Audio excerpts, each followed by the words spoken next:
Okay, so we have put a single pivot M6 bolt up through there. I'm going to turn that into an M8, some sort of a thick forged bolt here soon.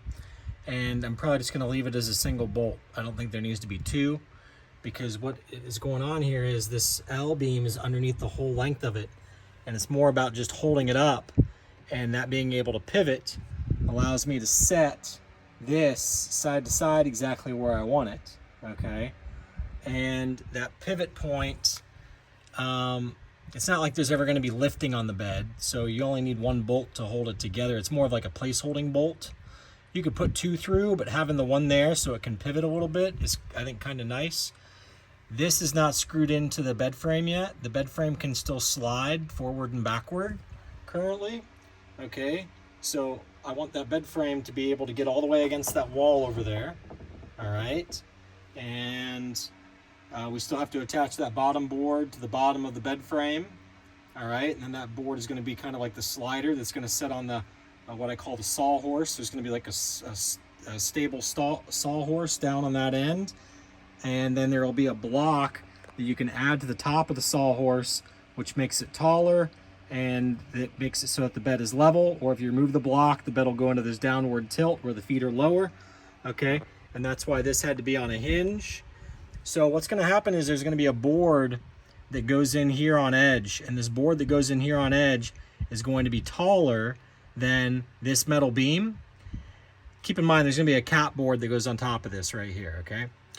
So this board that goes here on edge is actually what is going to be supporting the weight of the slats that hold the bed. These things here, these are slats.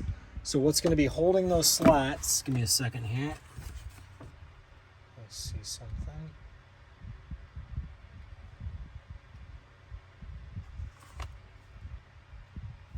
Anyhow, sorry, I had to look at something.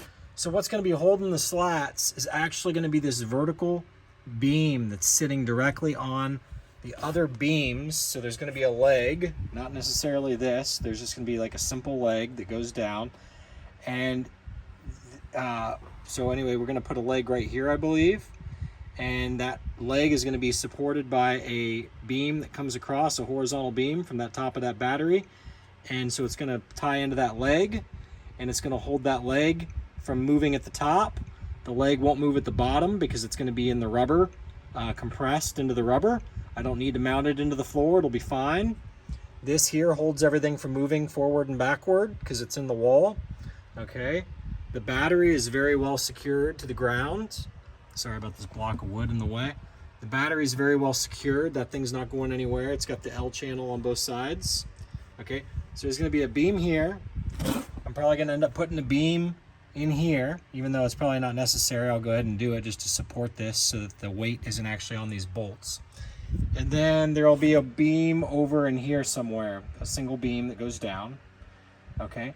Now, this beam here shouldn't tip.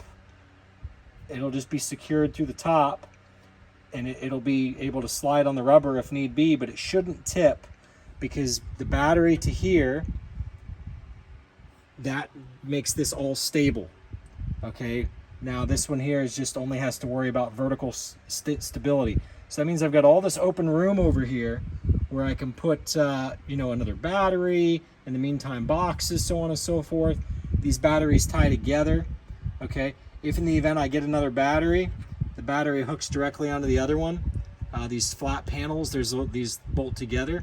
At that point, I'll figure out how to run the support board across the top here of the two batteries. I'll utilize these cap bolts, one on each of the tops of the batteries, and I'll just run the board from the cap bolts across. But right now I don't need to do that. I don't have a second battery, so I'm just going to tie into this. Okay, for the forward backwards, that's a very strong battery, that Volt-Go 400. The case on it's like a Humvee.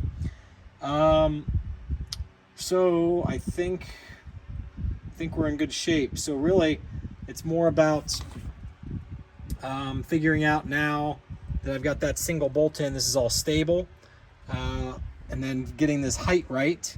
And then once I get this height right, so I need to go ahead and build a beam to get this height right. Once I get this height right on this, and this is all level, okay, then I can figure out the forward backward motion of the bed, but before I do that, I'll go ahead and do a couple test pulls. And as I do those test pulls, I'll be able to move this leg because it's not stationary yet, because I haven't tied into the beam yet. It ties into you know, the beam that's going to go over in here. So realistically, if the other battery was over here, I wouldn't be putting a beam right here, a leg. I would only be putting a leg here and tying into the other battery over here, actually.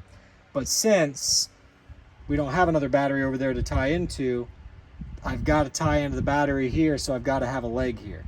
You see what I'm saying? So there's going to be 2 legs, whereas realistically I only need 1 leg if I had a battery over here to tie into. All right, hopefully that makes sense. This is really strong. Again, the bed slats are going to be sitting directly on this metal L beam, this metal L channel. Okay, it's going to be sitting directly on there, so the bed slats weights are going to be on there. They're not going to actually be on this. But when you go to slide it, there's going to be screws down through this top cap board that I end up putting on here. There's going to be screws that actually hold the bed slats in place, so that when you go to slide them side to side, okay, they